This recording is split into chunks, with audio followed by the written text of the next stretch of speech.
The story begins with a curious rumor. There is a man in this world that even armed groups fear. His name is Peter. The most surprising thing about Peter is that he's an older man in his 60s. It would have seemed his time had passed years ago. Unfortunately, Peter has been chased by thousands of killers. He has lost all the assets he acquired throughout his life. Now, those after him threaten his loyalty to the organization, even though Peter is a legend among them. The scene shifts to Peter standing over a heap of men he killed. Only one man is left. He recognizes the figure before him as Peter, despite the funny mask. The injured man is in shock to see Peter still alive, even though he is legendary and thousands of killers have chased him. Peter calmly walks towards the injured man. He tells him the reason they have never found him, despite the chase, is because the Peter they are looking for no longer exists. Then, he takes off his mask. The man is shocked. He can't believe his eyes. It seems impossible. Peter casually points his gun at the man. While smoking a cigarette, he shoots him. The scene shifts to 3 months prior. Peter is standing in his bookstore. He receives a call. The caller advises him to stop ignoring their calls and visit the hospital. They remind him if he continues, he will die in less than 3 months. But Peter doesn't seem afraid of death. He is gathering his mountain of pills while settling the books and racks. He thinks about handling life and death situations throughout his life. While sorting books, he comes across one titled, How to Take Portraits. He realizes he has yet to take any photos of himself. He looks into the mirror, watching his old body carry a pile of books. This might be the only regret he has. A schoolgirl, wearing a school uniform and holding her bag, walks into his shop. She greets Peter and tells him she wants to buy a middle school textbook. Peter, sorting books in the corner of the shop, welcomes her. He turns around with a customer-friendly persona. He cracks a joke as he sells every book he has, except the one he doesn't. A student asks, "Do you sell used textbooks?" Peter replied, "Yes, I have textbooks from the 1960s to 2020, including books from different countries." Peter asked, "Which one are you looking for?" He suggested, "You should get the latest one." The girl explained, "I need them for my younger sibling." Peter assumed, "You must be a student from the nearby high school." He started picking out books for her. Peter noticed her name tag was green. "You must be a senior," he concluded. The girl confirmed, "Yes, I am." She was impressed. "How do you know so much?" she asked. Peter replied, "I know everything about everyone in this neighborhood." Peter brought out a set of brand new books. She was shocked. "These aren't the ones I want to buy," she said. "I only have 1,100 Korean currency and can't buy these brand new books." Peter smiled. "I don't need these anymore, so you can have them." The girl tried to refuse. Peter tore off the plastic cover from the book. "Now, they are not brand new," he said. She said, "You don't need to do that for me." He assured her, "It's okay." Looking into her eyes, Peter said, "I know how much you adore your younger sibling. You should be good to them while you have the chance." This surprised the girl. Peter added, "You'll regret it if you don't." While Peter was packing the books, the girl called out, "Grandpa," trying to get his attention. Peter told her, "You should call me Mister." The girl then asked, "Have you ever regretted anything?" Peter replied, "Our regrets increase as we live longer." Peter recalled a time when he had to leave his daughter so they both could stay alive. "We can't do anything to change the past," he said. Peter then told her, "Go home and take care of your siblings and avoid doing things you would regret later." Just then, the girl was about to stab Peter in the back. It looked like Peter already knew that she had been sent to kill him. "You should turn back," he said. "I promise not to kill you if you do." Hearing this, the girl was shocked. "How do you know why I'm here?" she wondered. Peter revealed, "I have memorized the faces of every student at the high school." To confirm, Peter said, "You said you are a senior, but the high school was built just 2 years ago." The girl realized Peter had caught her. Peter pointed out, "The knife you're carrying smells of blood, a scent that I have been exposed to for many years of my life." He mocked her, "You try to hide the smell with cheap perfume." The girl decides to attack him. She has come so far and has no other choice. She takes the knife and tries to stab him. Suddenly, she feels afraid. She might be the one who dies, but she reminds herself that she has the knife. Peter says she can still have the books. He knows her story about her young sibling is true. He can tell by how she speaks. Peter realizes she is from the same organization as him. The girl realizes she blew her cover when she used honorifics. Peter tells her she is from Glory Orphanage, like him. Their way of work has not changed yet. Peter claims that she is not trained well yet. Peter tells her that Plan B happens if their volunteer service fails in their organization. Suddenly, Two other men crash into the store through the roof. They start shooting at them. Peter pushes the girl away. He reveals that their organization has a rule. If the mission fails, the assassin needs to be stopped. She notices that Peter was hit by a bullet. It went through his stomach. The other two men open fire again. Peter tries to fight back by shooting at them too. Unfortunately, one of them grabs the girl. The other punches Peter and wonders how such a weak man could be. Meanwhile, a man with an octopus tattoo on his head arrives. His code name is Eight-Legged Man. He is the boss's informant. He talks about how Peter has the most extraordinary reputation. He is the highest-ranked agent in their organization. But now he is nothing because of his illness. While lying on the floor, Peter tells them to get to the point. He wants to know why they want to kill him. In response, the Eight-Legged Man says that the boss does not like him. Peter seems confused to hear that. So the informant explains that there's a massive bounty on Peter's head. It is 76 billion, and thousands of killers would try to win it. This would happen as soon as he leaves the organization. Peter finds it funny that the bounty is the same amount in his bank account. The informant confirms that it is indeed his money. The bounty is the money he saved up over the years while risking his life. But now that money will go to someone else. The Eight-Legged Man wants to be that person. The Eight-Legged Man asks Peter to die by his hands and punches him in the face. The other man joins in. Peter is sent flying into the other room. They assume that Peter has been knocked out. The Eight-Legged Man looks disappointed that the fight ended so quickly. He asks the other man to clean up the mess. The Eight-Legged Man looks closer at Peter. But Peter surprises him with a flashbang and escapes through the door. They realize that they have been tricked. The Eight-Legged Man orders his men to go after Peter. He could not have gone far with a bullet in his stomach. Those two men go out on a rainy night to search for Peter. It is raining heavily outside. Peter is huffing in pain, lying in the park's playing area. He thinks that he is not in a position to fight back. He is bleeding badly. Huffing in pain, he realizes that he is too old now. Peter thinks back about his life. He lived daily for the organization at an early age. When other boys of his age were studying in school, Peter was learning how to swing a knife and kill people. When his age fellows were learning from schools, he was learning to wiretap and eavesdrop until his ears bled. When other guys were dating and romancing, he became a Russian spy living with frostbite 24/7.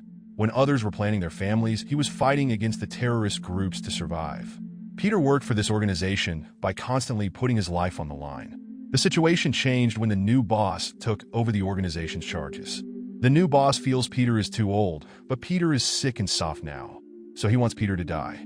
Peter is groaning in pain at the playground. He recalls giving everything to the organization and never asking for anything in return. And now, they're treating him in that way. Then, he angrily questions himself, saying that his life is worthless for them. At least, he doesn't deserve to be treated like that. Peter motivates himself that he can't die like that. He will not allow anyone to take his money. He then remembers his daughter, whom he left behind many years ago. He then unconsciously falls to the ground. He is bleeding badly. At the Eight-Legged hideout, the other two killers are cooking something in the kitchen and talking about how they would have won the bounty if they had not let Peter slip away. The second man wonders why such a massive bounty is on the older man's head. The first man explains that it's probably the least they could do to respect such a legend.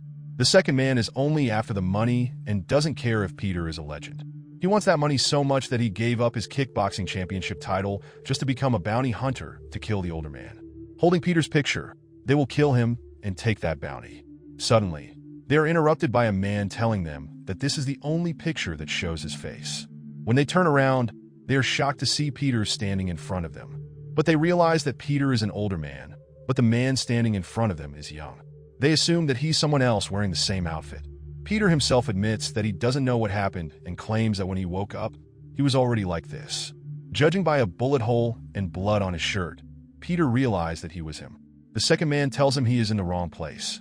He assumes he is just a student and tells him he shouldn't be there. Peter says he knows everything. That's why he is here. Peter grabs his hand and asks, "Take me to the Eight-Legged Man." They assume he is also in their line of work. The second man says, "You have to die to reduce the competition."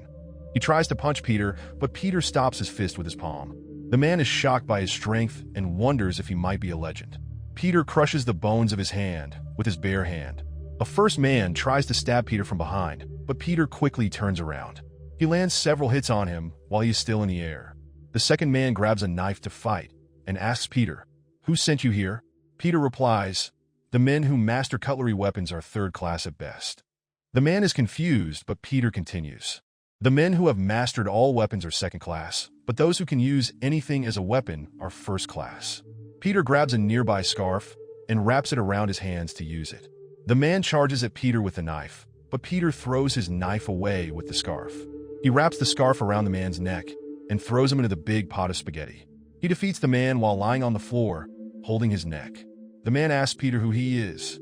Peter picks up the picture they took of him and remembers the bounty eight-legged told him. If he leaves the organization, Peter confirms that's the only picture they have of him. When he confirms it, Peter burns it while lighting a cigarette. He claims that if thousands of men were after him, they would never find him. The old Peter they're looking for is already dead. He has become the younger version of himself. The eight-legged is going back in a Mercedes car, and the girl is also with him. The eight-legged leader says they lost Peter when they were about to catch him. Peter will be wanted everywhere soon, but they must catch him before that. Peter will also be dead soon due to cancer. He suggests that he show some kindness to his subordinates because of his condition. Peter leaves the eight-legged hideout. Later, he is staring at himself shirtless in a mirror. Peter can't believe what is happening to him and how he suddenly transformed into his younger age. The bullet that was in his stomach is now gone, and even the pain he was suffering due to cancer is also gone.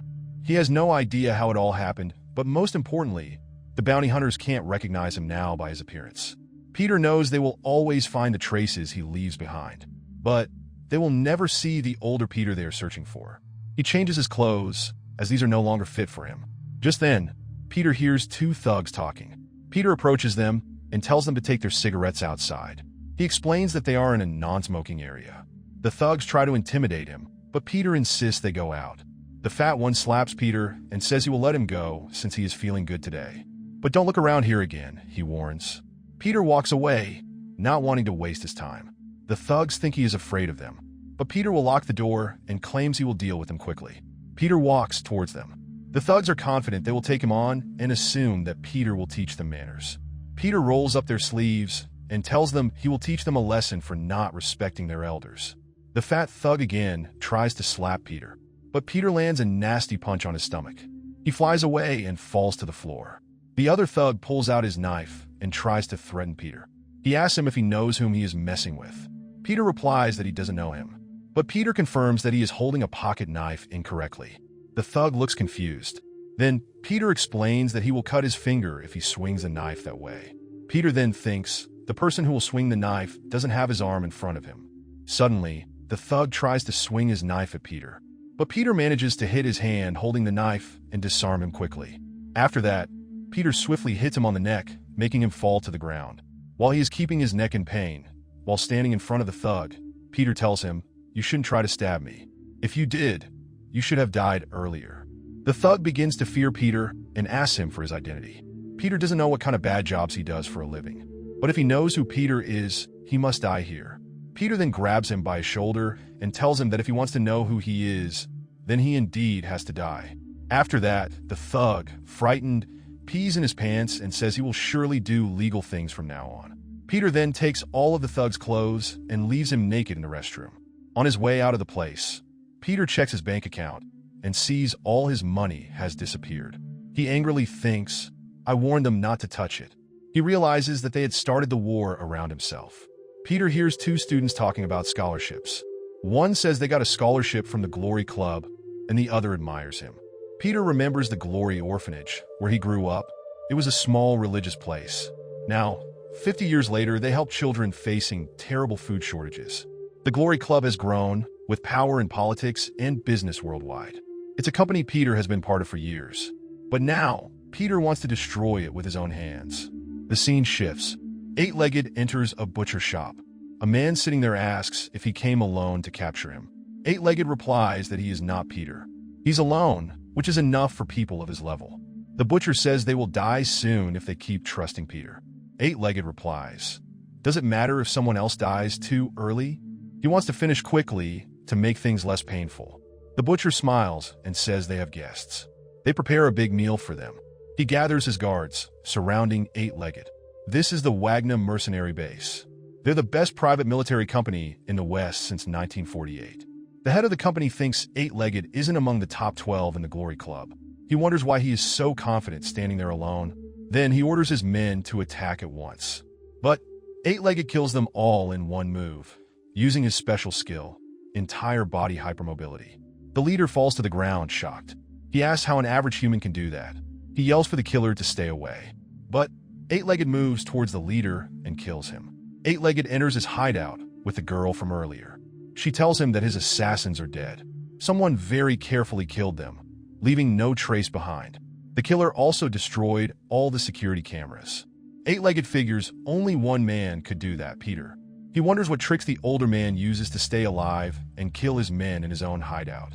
He thinks Peter's bounty will drop soon. He wants to kill him before anyone else. Eight-Legged orders the girl to find Peter's hideout and report back. The girl is silent, thinking about the time at the bookstore when the kind older man saved her life. She accepts the orders. They walk into a restaurant. The waiter tells Eight-Legged someone is waiting for him inside. The waiter asks Peter if he has a reservation, as it is not a working day. Peter looks up and says he has no reservation. He comes here with a grudge. Eight-Legged asks if he pressed him for a tab in the past. Peter says he is somehow correct, his tab is way too big.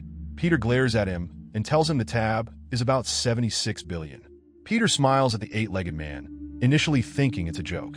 But fear creeps in as he realizes the man's seriousness. He orders his men to lock the door. The Eight-Legged man assumes Peter might be connected to him. He assures Peter he won't be leaving the restaurant alive. The Eight-Legged man looks curious, wanting to know who the young man is and how he knows about Peter's information. He confirms the young man isn't from his glory club and doesn't have any information about Peter.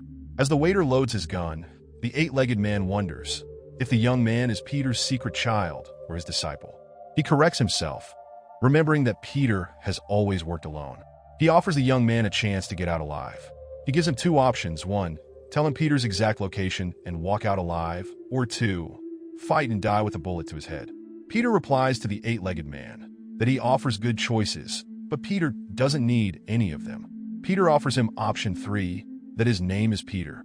He tells the Eight-Legged man his name is Peter, and he is the one who killed his subordinates. The Eight-Legged man doesn't take it seriously, as he is unsure what the young man is talking about. Peter replies that a young guy like him has terrible hearing, and repeats that he killed his 2 subordinates. The Eight-Legged man is still confused. He doesn't believe Peter is the man sitting in front of him.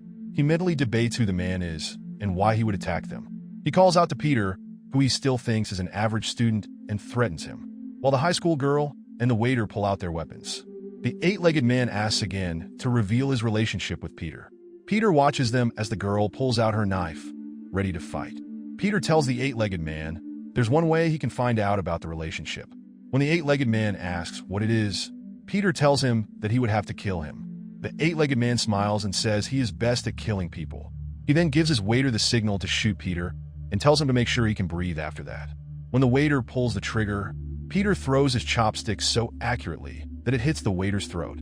He falls to the ground and starts bleeding. The girl cannot believe what she has just seen and stares at the waiter. Peter picked up a new pair of chopsticks and continued eating his meal. The young girl is very impressed by Peter's move and admires him, as no one in her organization can do that. The Eight-Legged man is impressed and compliments his flashy skill.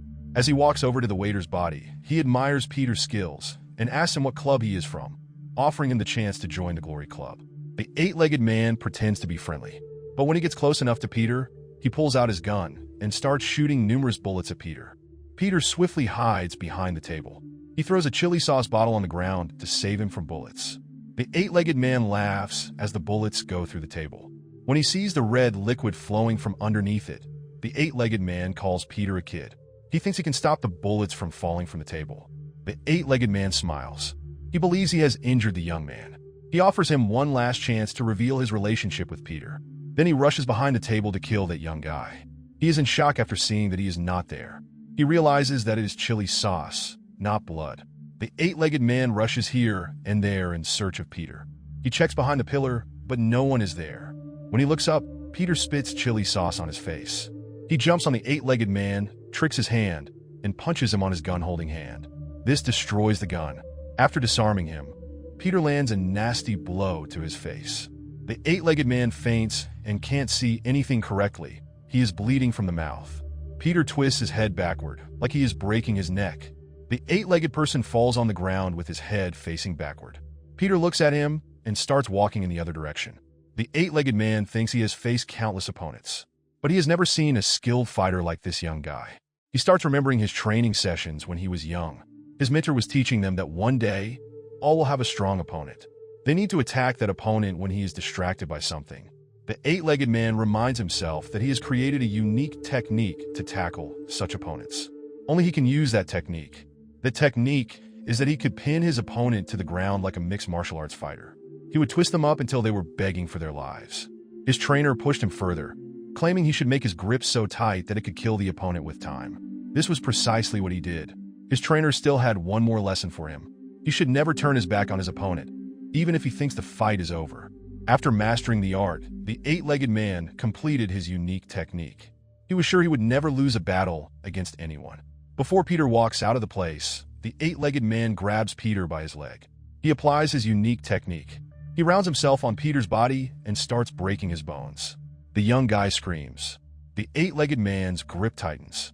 He tells Peter that he was doing this when he wasn't even born.